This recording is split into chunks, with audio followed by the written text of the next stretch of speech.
Assalamualaikum warahmatullahi wabarakatuh. Perkenalkan, saya Risa Afriliana dengan nomor induk mahasiswa 20011110885. Konsentrasi travel mahasiswa Universitas Riau. Di sini saya akan mempresentasikan mengenai Undang-Undang Kepabeanan dengan mata kuliah Pabean, Imigrasi dan Karantina. Langsung saja kita masuk ke pengertian pabean. Pabean sendiri merupakan instansi yang bertugas untuk mengawasi, memungut, dan mengurus bea masuk dan bea keluar melalui darat, laut, dan juga udara. Nah, langsung saja kita masuk ke Undang-Undang Kepabeanan. Pasal 1 ayat 1, kepabeanan adalah segala sesuatu yang berhubungan dengan pengawasan atas lalu lintas barang yang masuk atau keluar daerah pabean serta pemungutan bea masuk dan bea keluar. Ayat 2. Daerah pabean adalah wilayah Republik Indonesia yang meliputi wilayah darat, perairan, dan ruang udara di atasnya, serta tempat-tempat tertentu di zona ekonomi eksklusif dan landas kontinen yang di dalamnya berlaku undang-undang ini. Ayat 2. Kawasan pabean adalah kawasan dengan batas-batas tertentu di pelabuhan laut, bandar udara, atau tempat lain yang ditetapkan untuk lalu lintas barang yang sepenuhnya berada di bawah pengawasan Direktorat Jenderal Bea dan Cukai. Selanjutnya ayat 4. Kantor pabean adalah kantor dalam lingkungan Direktorat Jenderal Bea dan Cukai di tempat dipenuhinya kewajiban pabean sesuai dengan ketentuan undang-undang ini. Ayat 5. Pos pengawasan pabean adalah tempat yang digunakan oleh pejabat bea dan cukai untuk melakukan pengawasan terhadap lalu lintas barang impor dan ekspor. Ayat 6. Kewajiban dari pabean adalah semua kegiatan di bidang kepabeanan yang wajib dilakukan untuk memenuhi ketentuan dalam undang-undang ini. Ayat 7. Pemberitahuan pabean adalah pernyataan yang dibuat oleh orang dalam rangka melaksanakan kewajiban pabean dalam bentuk dan syarat yang ditetapkan dalam undang-undang ini. Ayat 8. Menteri adalah Menteri Keuangan Republik Indonesia.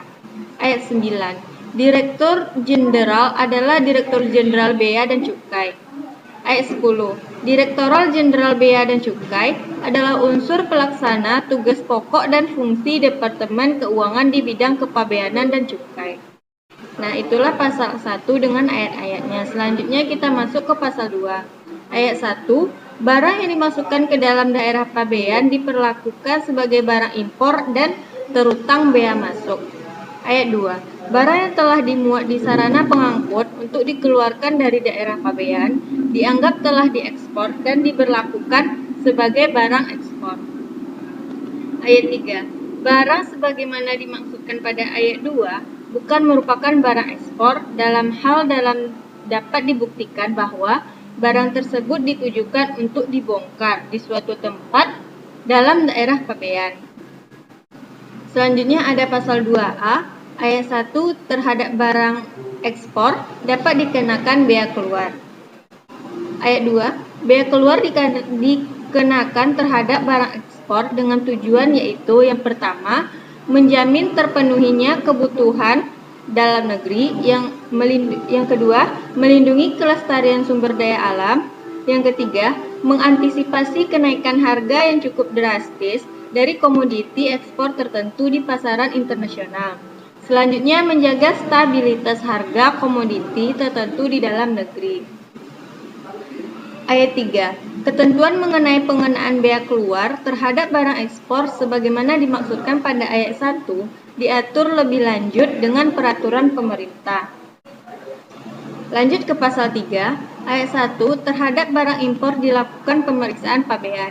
Ayat 2, pemeriksaan pabean sebagaimana dimaksud pada ayat 1 meliputi penelitian dokumen dan pemeriksaan fisik barang.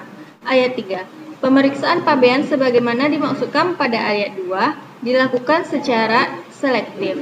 Ayat 4. Ketentuan mengenai tata cara pemeriksaan pabean sebagaimana dimaksudkan pada ayat 1 diatur lebih lanjut dengan atau berdasarkan peraturan menteri. Lanjut ke pasal 5, ayat 1, pemenuhan kewajiban pabean dilakukan di kantor pabean atau tempat lain yang disamakan dengan kantor pabean dengan menggunakan pemberitahuan pabean. Ayat 2. Pemberitahuan pabean disampaikan kepada pejabat bea dan cukai di kantor pabean atau tempat lain yang disamakan dengan kantor pabean. Ayat 3. Untuk pelaksanaan dan pengawasan pemenuhan kewajiban pabean, ditetapkan kawasan pabean, kantor pabean, dan pos pengawasan pabean. Ayat 4. Penetapan kawasan pabean, kantor pabean, dan pos pengawasan pabean dilakukan oleh menteri. Selanjutnya yang terakhir adalah pasal 6 ayat 1. Terhadap barang yang diimpor atau diekspor berlaku segala ketentuan sebagaimana diatur dalam undang-undang ini. Ayat 2. Dalam hal pengawasan pengangkutan barang tertentu tidak diatur oleh instansi teknis terkait. Pengaturannya didasarkan pada ketentuan undang-undang ini.